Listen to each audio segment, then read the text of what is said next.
നൈഷുവിന് കുറച്ച് ക്ഷീണവും പനിയൊക്കെ തുടങ്ങിയിട്ട് കുറച്ച് ദിവസമായിട്ടും ഇടയ്ക്ക് പനി ഉണ്ടാവും, ഇടയ്ക്ക് പനിയില്ല. അപ്പോൾ ഒരു തവണ നമ്മൾ ഡോക്ടറെ കാണിച്ചിട്ടുണ്ടായിരുന്നു. അപ്പോൾ ഒന്നുകൂടി കാണിക്കാമെന്ന് പറഞ്ഞിട്ട് പോവാണ്. ഡോക്ടറെ കാണിക്കാൻ പോയപ്പോൾ കുറേ നേരം അവിടെ വെയിറ്റിംഗ് വന്നു കേട്ടോ. അപ്പോഴത്തേനും നൈഷുവിന് വിശന്നൊരു പരുവായിട്ടുണ്ട്. അപ്പോൾ ഞങ്ങൾ വേഗം അങ്ങനെ സായ ബേക്കറി പോയിട്ട് നൈഷുവിന് പെട്ടെന്ന് കിട്ടുന്ന എഗ് പപ്സും ലൈമും പറഞ്ഞിട്ടുണ്ട് കേട്ടോ.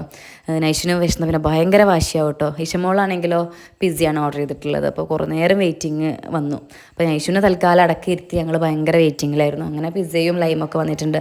അപ്പോഴാണ് എനിക്ക് അവൾക്ക് നാളെ സ്കൂൾക്ക് ഓണം സെലിബ്രേഷൻ ഇടാൻ മുല്ലപ്പൂ വെച്ച് കൊടുക്കാൻ വേണ്ടിയിട്ട് സ്ലൈഡ് ഇല്ല എന്നുള്ളത് ഓർമ്മ. അപ്പോൾ ഞാൻ ഓടിപ്പോയി സ്ലൈഡ് വാങ്ങിയിട്ടോ.